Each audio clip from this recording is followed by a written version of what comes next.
The sun blazed down on the poolside as families and friends enjoyed the hot afternoon. In the far corner of the pool, a group of people had gathered, laughing and chatting under the clear blue sky. Among them was a black woman, relaxing in the water, enjoying the peaceful escape from the outside world. The woman had just finished a long shift at her military job and was hoping for a quiet moment to unwind. But the calm was broken when a woman in her mid-40s, with platinum blonde hair and designer sunglasses, approached the poolside. She took one look at the black woman and, with a sneer, walked up to the lifeguard, pointing at her. "Excuse me, but I don't think she belongs here," the white woman said, her voice dripping with disdain. The lifeguard, a young college student, hesitated, unsure of what to do. The woman made her way over to the pool, glaring down at the black woman. "You're disturbing the peace here. This is a private pool. You should leave," she said, her tone dismissive and arrogant. The black woman, shocked at the audacity of the request, raised an eyebrow. "Excuse me," she said, her voice calm but firm. "I've been here for hours. Why should I leave?" The white woman smirked, crossing her arms as she looked down her nose at her. "You heard me. Leave or I'll have you removed."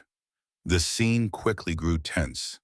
The black woman's heart began to race, not out of fear, but out of sheer disbelief. How could this woman, a complete stranger, be so bold in her racist behavior? She stood up, the cool water dripping off her skin as she faced her adversary. "Are you serious right now?" she asked, trying to hold back her anger. The white woman didn't flinch. "I don't want your kind here," she spat, her words sharp and venomous. A few bystanders began to notice the confrontation, murmuring amongst themselves, some of them uncomfortable but unwilling to step in. The lifeguard, still hesitant, seemed to shrink into the background, unsure of how to handle the situation. The black woman was beginning to feel her blood boil, but she remained calm. She had faced worse in her years of military service, and no one, especially not some privileged woman at a pool, was going to push her around. With a steely gaze, the black woman squared her shoulders. "You really think you can tell me where I can and can't be?" she asked, her voice low but strong. "I'm not going anywhere." The white woman's face twisted with frustration. "I'm not going to ask you again," she snapped, stepping closer. "Leave now." Just as things were about to escalate further, something shifted in the atmosphere. The black woman, tired of the verbal abuse, reached into her bag and pulled out a small but shiny military ID. "I'm not the one you wanted to mess with today," she said coldly, holding the ID up for the woman to see. The white woman's eyes narrowed, her smirk faltering for the first time. The ID was official, stamped with the insignia of the military, something that was not to be trifled with. For a brief moment, the poolside fell into silence. The bystanders watched, their eyes darting between the two women. The white woman, once so confident in her racist arrogance, now seemed unsure. "What's this supposed to mean?" she sneered, though her voice now held a tremor. The black woman's eyes hardened. "It means I'm active duty. I'm someone you don't want to mess with." The words hit like a punch to the gut. The tension in the air thickened. The white woman took a step back, her face pale. You're military," she stammered, the reality of the situation dawning on her. "Yes," the black woman replied, her voice filled with authority. "And now I suggest you leave me alone, or I'll make sure you regret this." The once confident and self-assured white woman now stood frozen, caught in the weight of her own ignorance. The black woman stood tall, every inch of her demeanor exuding the confidence that came with years of discipline and service. The poolside had gone quiet, the tension palpable.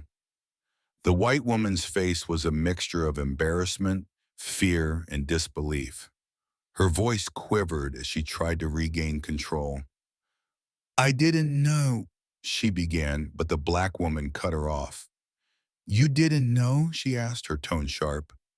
You didn't know that someone like me could be here, that I have every right to be here?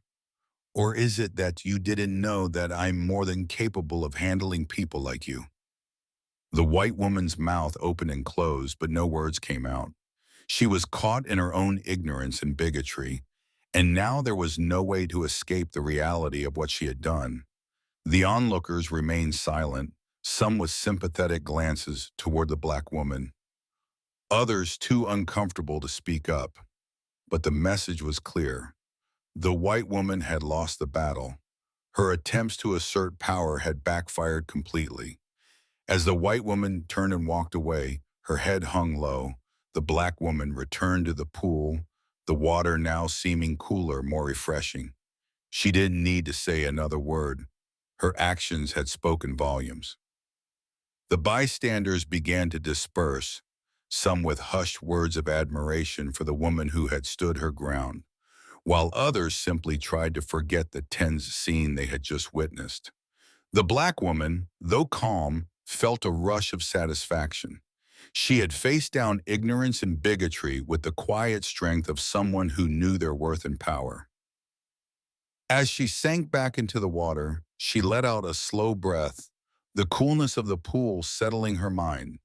The white woman, on the other hand, was left with nothing but shame and humiliation. Her attempt to belittle and intimidate had not only failed, but had revealed her own weakness and small-mindedness. The day that began with her feeling superior ended with her facing the harsh truth. Sometimes the people you try to push down are the ones who will stand tallest.